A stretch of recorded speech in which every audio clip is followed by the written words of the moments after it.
할렐루야. 오늘도 하나님을 예배하는 사랑하는 믿음의 식구들 위해 하나님의 크신 위로와 은총이 함께 하시길 주님의 이름으로 간절히 축원드리겠습니다. 지금 우리는 사순절 기간을 보내고 있지요. 사순절 넉사자에 열흘 순자를 써서 40일간의 절기다라는 그러한 뜻이에요. 영어로는 렌트라고 표현을 하는데 주일을 제외한 부활절까지의 40일간의 기간으로 금식과 회개에 힘쓰는 기간을 말하고 있습니다. 사순절 마지막의 일주일은 고난주간이고 이 고난주간이 끝나면 부활절이 되지요.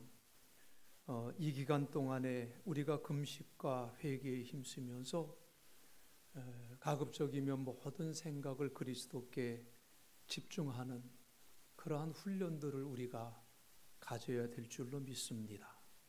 나 자신을 돌아보면서 그리고 그리스도의 제자로서의 삶을 다시 한번 돌아볼 수 있는 그러한 기간으로 지킬 수 있다면 이 사순절의 기간이 우리 모두에게 큰 은혜가 되고 힘이 되는 그러한 기간이 될 줄로 믿습니다.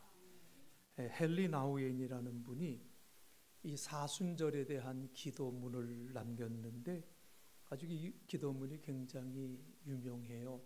그리고 이 헨리 나우엔의 이 사순절에 대한 기도는 사순절이 어떤 기간인가라는 것을 아주 잘 함축해주는 그러한 시이기 때문에 우리가 사순절 첫 주를 맞이하면서 그 시를 제가 한번 읽어드리겠습니다.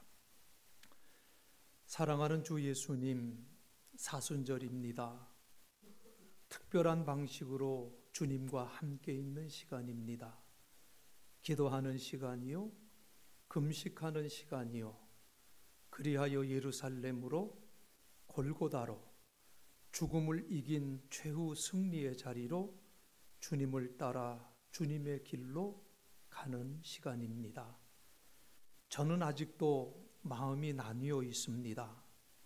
진심으로 주님을 따르고 싶으면서도 저 자신의 욕망을 따르고 싶은 마음도 있습니다. 명성과 성공과 인간의 존경과 쾌락과 위세와 권력을 속삭이는 음성들에 귀를 내주고 싶은 마음도 있습니다. 이런 음성들의 귀머거리가 되고 주님의 음성에 더 귀 기울이게 하소서. 생명의 좁은 길을 택하도록 저를 부르시는 그 음성의 말입니다.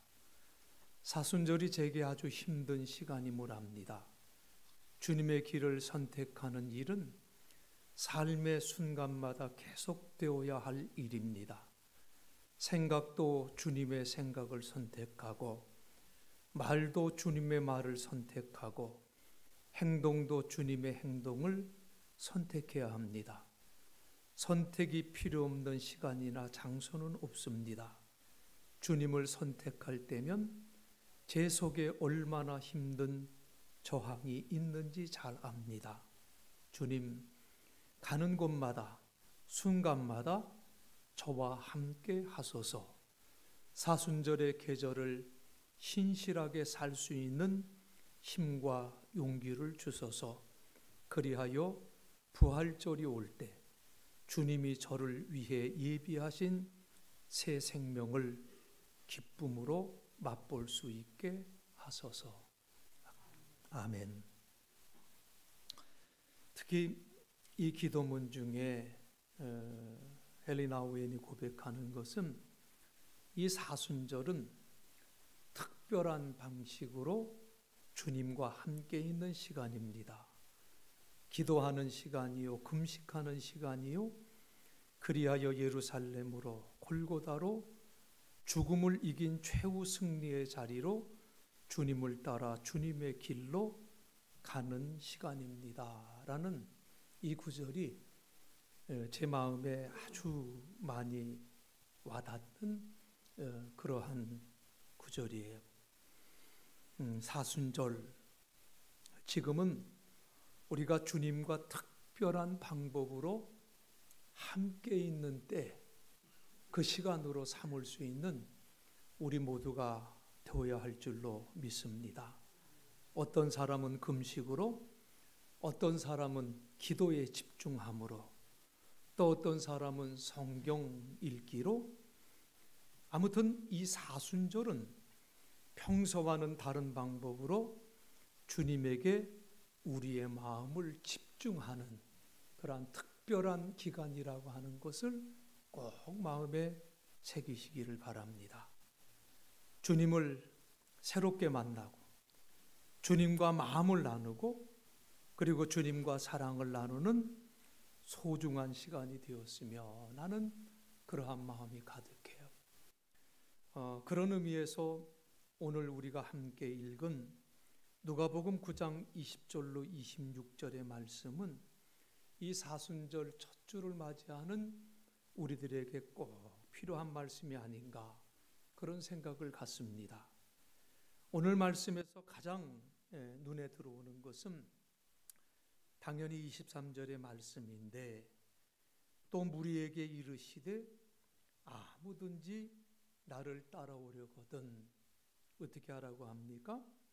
자기를 부인하고 날마다 제 십자가를 지고 나를 따를 것이니라 라고 하는 이 말씀이에요. 그러니까 예수님을 따르는 사람은 자기에게 지워진 십자가를 지고 따르는 사람들이다. 물론 이 한 구절만 뚝 떼서 생각하고 묵상해도 분명 은혜가 되겠지만, 여러분 이 말씀은요 앞뒤에 나오는 말씀과 연관이 되어 있는 말씀이기 때문에 이런 말씀의 맥락을 붙들고 주신 말씀을 우리가 해석해야 돼요. 오늘 읽을 말씀에는 우리 예수님께서 오병이어의 기적이 있은 직후에 본문 20절에서 당신의 제자들에게 질문을 하잖아요. 너희는 나를 누구라고 생각하느냐? 이렇게 물으시는 것으로 시작이 됩니다. 누가는요, 예수님이 이 중요한 질문을 오병이어의 그 놀라운 기적을 베푸신 이후에 그 다음에 이 질문을 기록하고 있어요. 지금 많은 사람들이 예수님을 따르고 있지만 그 이유는 예수님을 통해서 그 놀라운 기적을 보았기 때문에 따르고 있는 것이다. 그리고 이것은 예수님을 따르는 진실한 동기가 아니라고 하는 것을 말하고 있는 거지요. 내가 왜 예수님을 따르는지, 내가 왜 예수님의 제자가 되려고 하는 건지, 내가 왜 크리스찬으로서의 이 땅에서 삶을 살아가기를 원하는지 진지한 자기 성찰이 필요하다는 것을 성경을 읽는 우리들에게 말씀해 주고 있다는 것을 우리는 알아야 돼요.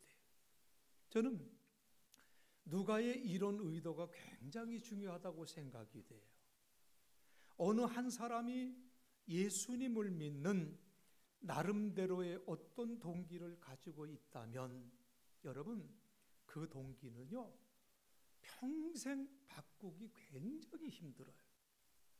처음에 이 사람이 가지고 있었던 동기가 쉽게 바뀌지 않는다는 말인데, 여러분 어떤 분은요 예수를 믿는데 자기의 교양을 위해서 예수를 한번 믿어볼까 이렇게 시작하는 사람들도 있어요.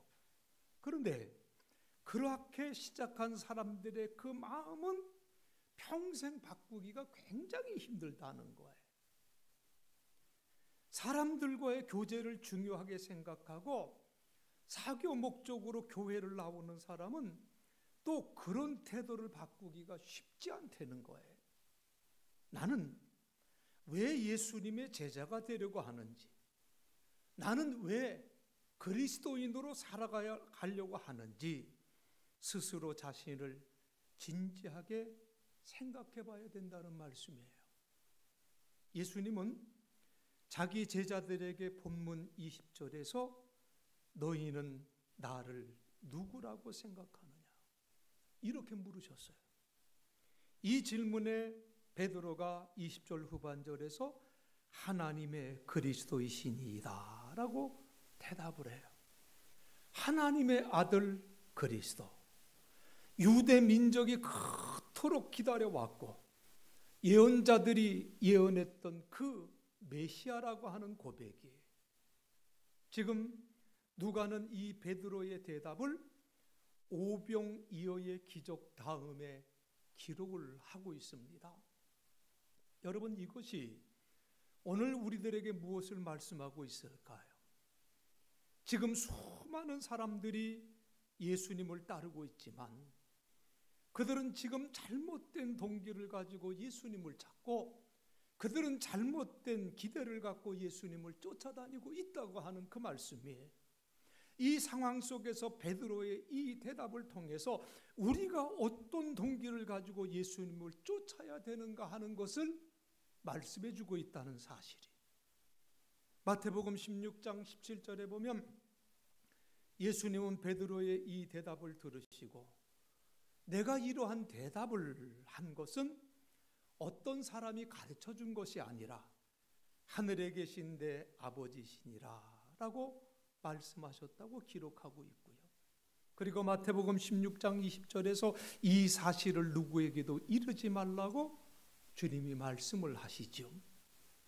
제자들에게 아무에게도 이르지 말라고 입단속을 시키셨다고 하는 것은 오늘 본문 말씀인 누가복음 9장 21절에서도 경고하사 이 말을 아무에게도 이르지 말라 명하셨다고 기록하고 있지요. 저는 한때 이 말씀을 읽으면서 왜 예수님께서 당신이 그리스도이심을 그렇게 왜 빨리 밝히지 않으시고 제자들에게 입단속을 시키셨을까라는 궁금함이 컸었습니다. 그리고 지금은 이 말씀에 대해서 나름대로 이렇게 해석하고 있어요. 제 해석이 절대로 정답이라고 말씀드릴 수는 없지만 저는 이렇게 생각을 합니다. 예수님 주변에는 예수님을 쫓아다녔던 사람들이 정말 많았어요. 그런데 그 많은 사람들 가운데 예수님이 정말 누구인가 제대로 알지 못하고 따라다녔던 사람들이 전부였다. 이렇게 얘기해도 과언이 아니에요. 그러니까 하나님께서 베드로를 통해 정답을 가르쳐 주시고 아직은 때가 되지 않았으니 제자들의 입단속을 하신 것이 아닌가 이런 생각을 갖고 있어요. 사실 예수님이 누구신가? 베드로의 고백은 사실 정답이에요. 오늘 우리가 예수님을 어떻게 생각하든지 어떻게 이해하고 있는지 내 마음대로 생각해도 좋다가 아니라 예수님이 누구신가 정답이 있다는 거지요. 그 정답을 하나님께서 가르쳐 주셨어요. 여러분, 이 말은 만약 하나님께서 가르쳐 주시지 않았다고 한다면 아무도 정답을 알지 못했다는 말이 아니겠습니까? 그러므로 우리는요, 우리의 대답이 그 정답에 가까워질 때 비로소 우리가 예수님의 참된 제자가 되어 가는 것이라고 하는 것을 우리는 깨달아야 됩니다. 그래서 여러분, 예수님의 참된 제자가 되는 길은 무엇이냐? 예수님에 대한 올바른 신앙의 고백이 있어야 돼요. 여러분 꼭 기억하셔야 돼요. 내가 예수님의 제자로서의 삶을 살아가는데 첫걸음이 뭐냐? 그것은 올바른 신앙의 고백이다. 예수님이 누구신지 그 정답을 하나님께서 베드로에게 가르쳐 주셨다고 그랬어요. 예수님을 어떻게 생각하든지 그것은 여러분의 자유이지만 그러나 예수는 그리스도시요 살아계신 하나님의 아들이십니다. 이 정답 외에는 어떤 대답도 정답이 될 수 없다고 하는 사실이. 예수님이 누구신지 정답을 모르는 사람은 그 누구도 진정한 예수님의 제자가 될 수 없다고 하는 것을 여러분 꼭 기억하시길 바랍니다. 두 번째로는요, 참된 제자가 되는 그 길이 언행일치의 삶이죠. 참 이 문제가 어려워요. 저도 언행일치가 되는 사람이냐? 아니요. 사실 이러한 말씀을 제가 해야 할 때 저도 굉장히 괴로워요.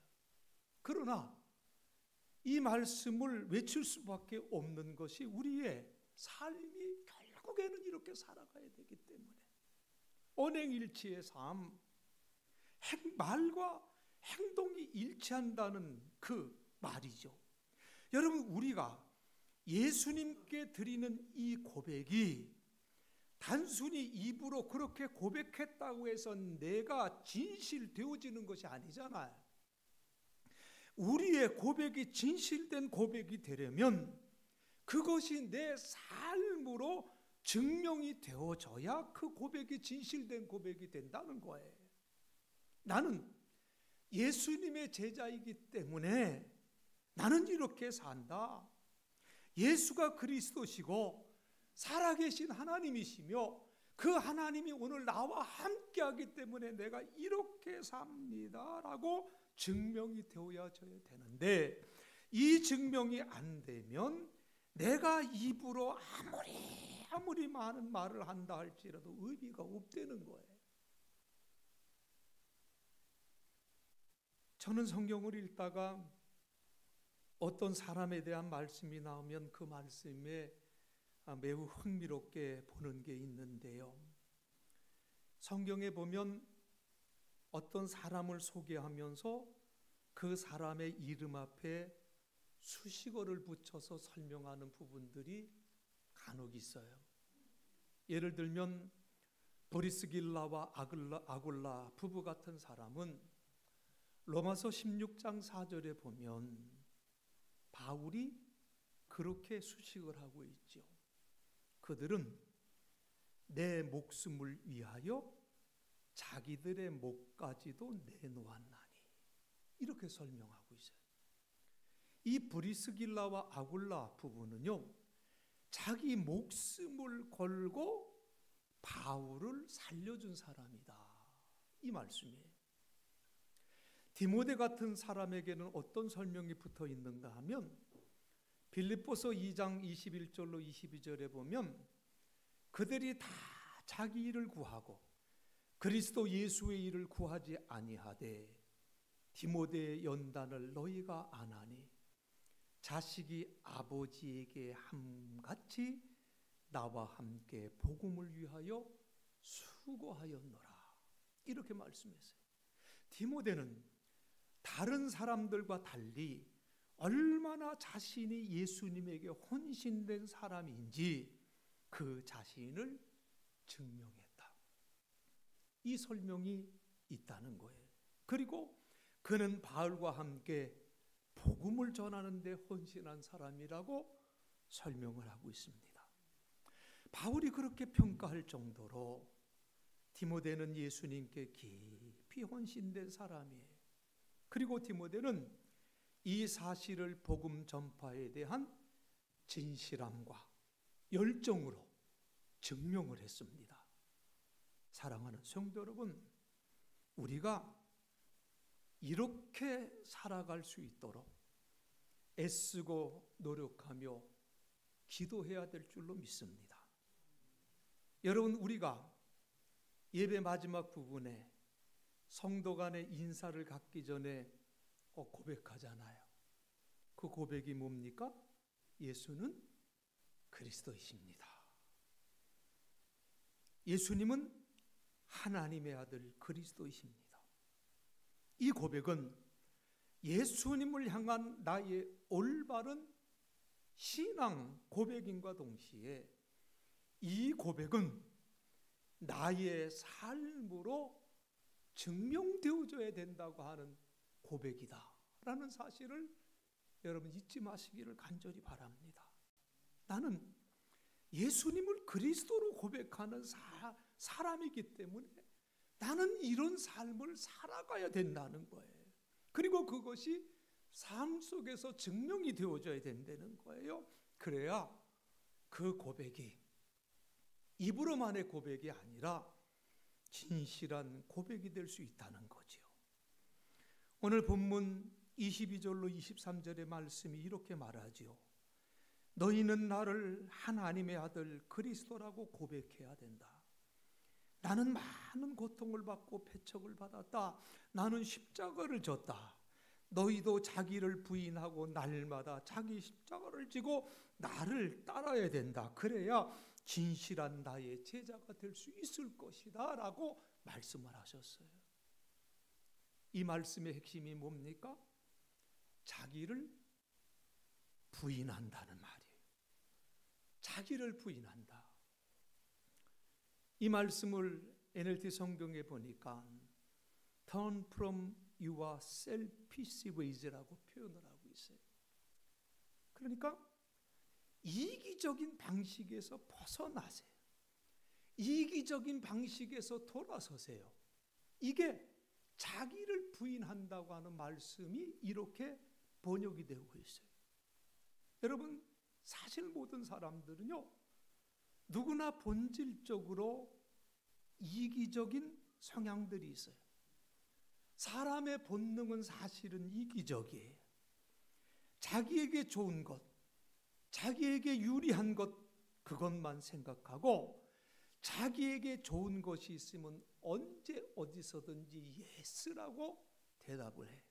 그러나 자기에게 불리하고 손해가 될 것 같은 일에는 언제나 주저함 없이 노라고 대답을 하지요. 이상할 것이 없습니다.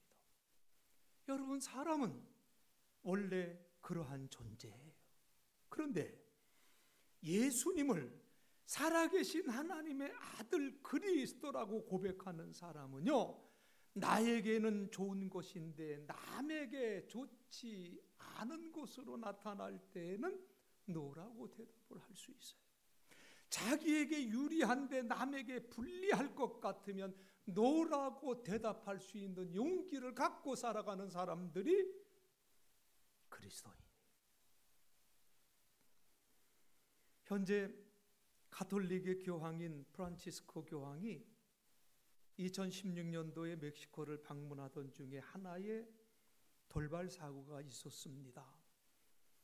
작은 해프닝이라고도 말할 수 있는 일이지만 사실 이 가톨릭 교인들에게 있어서는요, 교황이라고 하는 존재는 그들은 어떻게 생각하냐면 거의 예수님과 동격에 두고 있어요.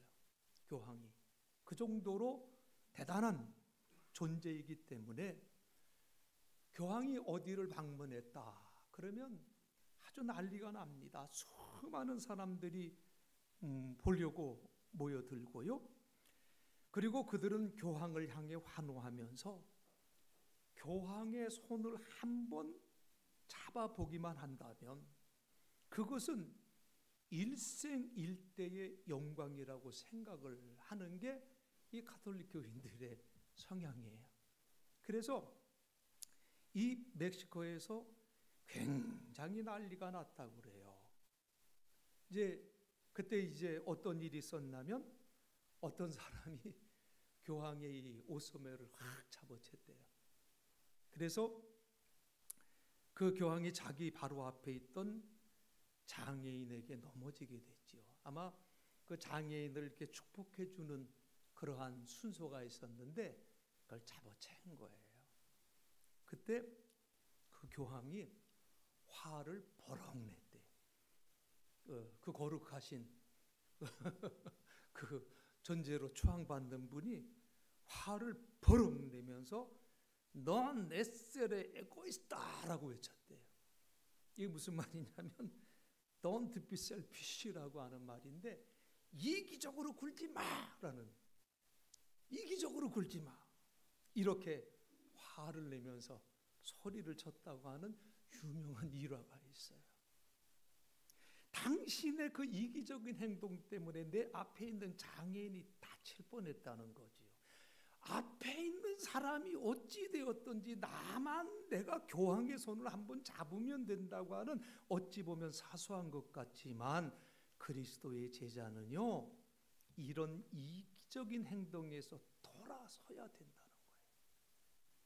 사랑하는 성도 여러분, 자기를 부인한다고 하는 이 말은 예전에 자기가 예스라고 했던 일에 대해서 이제는 노라고 말할 수 있는 그 용기가 생겼다는 거예요. 반대로 노라고 말했던 일에는 이제는 예스라고 할 수 있다는 거예요. 이것이 자기를 부인한다는 예수님의 말씀의 뜻이라고 하는 것을 마음속에 기억하시기를 바랍니다. 중요한 것은 이렇게 자기를 부인하는 일이 곧 예수님께 대한 나의 신앙 고백이 진실하다는 것을 증명하는 것이다 라는 사실이에요. 이것이 중요해요. 이 말씀 뒤에 나오는 24절의 말씀이 이 사실을 말씀하고 있는데, 자기 목숨을 구원하려고 하는 자, 자기의 생명을 건지려고 하는 사람, 여러분 누구입니까? 자기 목숨을 구원하고자 하는 그 사람, 자기만을 긍정하는 사람, 자기 마음속에 있는 이 셀피시네스라고 하는 그 이기심에서 돌아서지 않는 사람, 그냥 이기심으로만 사는 사람이에요. 그러면 반대로 나를 위해 자기 목숨을 잃는 사람 누구입니까? 그 사람이 자기를 부인하는 사람이라고 그랬어요. 자기 속에 있는 이 셀피시니스에 대해서 노하고 돌아설 수 있는 사람, 이기심으로 살아가는 사람이 아니라 그것을 부인하는 사람. 여러분, 본문 26절의 말씀을 여러분 한번 보세요. 누구든지 나와 내 말을 부끄러워하면 이라고 말씀을 하셨어요. 여러분, 나와 내 말을 부끄러워하는 사람이 있다는 거예요. 여러분, 이 사람이 누구입니까? 바로 예수님께 대한 신앙 고백을 삶으로 증명하는 일에 실패한 사람을 두고 말씀하는 거예요. 여러분, 이 사람이 누구입니까? 이 사람은 자기 속에 있는 그 이기심으로부터 돌아서지 않는 사람이에요. 그런데 예수님은 이런 사람을 두고 뭐라고 말씀하셨느냐? 내가 그를 부끄러워하리라고 말씀을 하셨어요. 여러분, 사순절은요, 특별한 방식으로 예수님께 우리 마음을 집중하는 절기예요. 40일 동안 금식하면서 기도하면서 예수님께 우리의 마음을 드리는 특별한 기간이에요. 옛적 신앙의 선조들은 이 40일을 이렇게 지키며 살아오셨습니다. 그러나 힘들고 바쁘고 할 일 많은 이 세상 속에 살아가는 우리들이 40일 동안 금식하며 신앙의 훈련을 할 수 있는 분들은 없을 것이고요. 또 그렇게 살아가기도 힘들어요. 그러나 아무리 힘들고 아무리 바쁘더라 할지라도 이 사순절 기간 동안 우리는 내 자신을 다시 한번 돌아보고자 하는 믿음의 결단을 가져야 될 줄로 믿습니다. 나는 얼마나 진실한 그리스도의 제자인가? 과연 나는 나의 이기적인 방식의 그 삶의 방식에서 얼마나 돌아서고 있는가?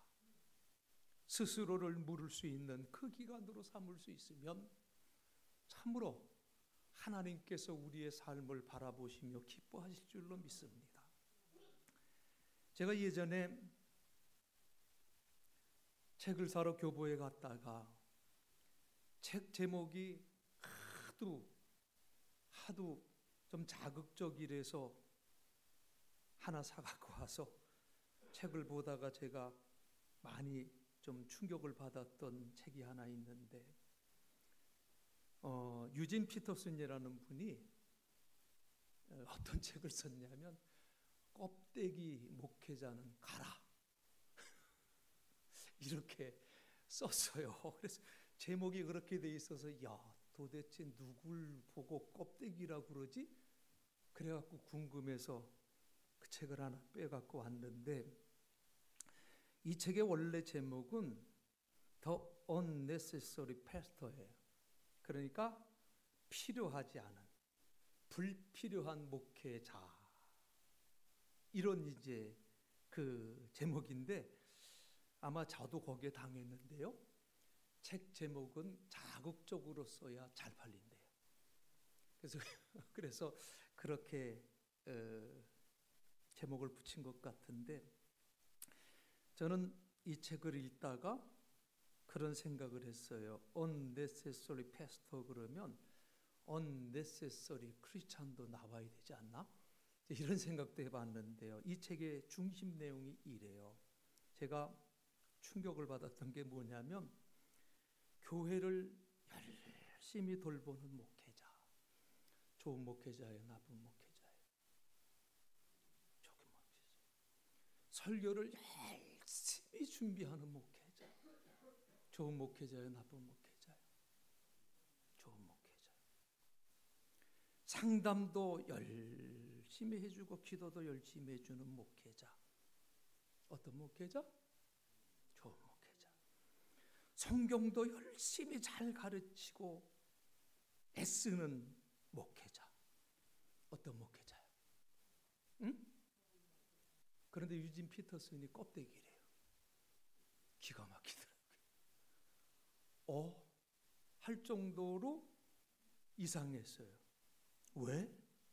그런데 그 밑을 쭉 읽어가면서 유진 피터슨이 얘기하고 있는 게 뭐냐면, 오직 교인들로 하여금 예수님을 바라보고 예수님께 순종하는 삶을 살도록 훈련시키지 않고 목사만 바라보고 신앙생활 하도록 만든다면 그게 껍데기다. 그게 unnecessary pastor다. 이렇게 글을 쓰고 있어요. 그러면서 결론은 이렇습니다. 지금 이 시기에 우리에게 정말 필요한 목회자는 자신의 삶 속에서도 주님 되신 예수 그리스도를 따라가며 교인들에게도 목사 자신이 아니라 예수님을 바라보게 하는 목회자, 이것이 진정한 목회자래요. 저는 이거를 읽으면서 많이 울었어요. 하면서 참 속상했어요. 이게 맞지. 여러분, 바로 주님이 이 시대에 이런 목회자를 찾으시고 주님이 이 시대에 이런 크리스찬을 찾고 계시다고 하는 거예요. 왜? 오늘날 많은 크리스찬들이 말과 행동이 너무 다르다는 거예요. 자신의 고백을 증명할 수 있는 크리스찬들로 차고 넘친다는 거예요. 자신의 이기적인 삶의 방식에서 돌아서지 않은 껍데기 크리스찬들이 너무나도 많다는 거예요. 여러분, 주님이 주신 이 사순절의 기간 동안 다시 한번 나의 삶을 돌이켜보며 주님을 향한 올바른 신앙 고백과 그 고백대로 살고자 하는 결단이 저와 여러분 위에 있었으면 참으로 좋겠습니다. 이 결단과 고백, 그리고 이 결단과 고백이 여러분의 삶의 현장에 열매로 증거되어지는 놀라운 역사가 나타나 하나님을 기쁘시게 하는 저와 여러분의 삶이 되시길 주님의 이름으로 간절히 축원드리겠습니다. 기도하겠습니다. 하나님, 우리에게 사순절의 기간을 허락해 주심을 감사합니다. 이 기간 동안 우리는 예수님의 참된 제자로 거듭나기를 간절히 원합니다. 무엇보다도 나를 부인할 수 있는 믿음의 결단을 가질 수 있도록 도와주옵시고, 올바른 믿음의 고백과 더불어서 그 고백대로 살아갈 수 있는 우리의 삶이 될 수 있도록 도와주셔서 우리가 껍데기가 아니라 알곡으로서의 믿음의 삶을 살아가고 있는 존재가 될 수 있도록 하나님 우리를 붙들어 주시고 우리를 지켜 주시옵소서. 예수님 거룩하신 이름 받들어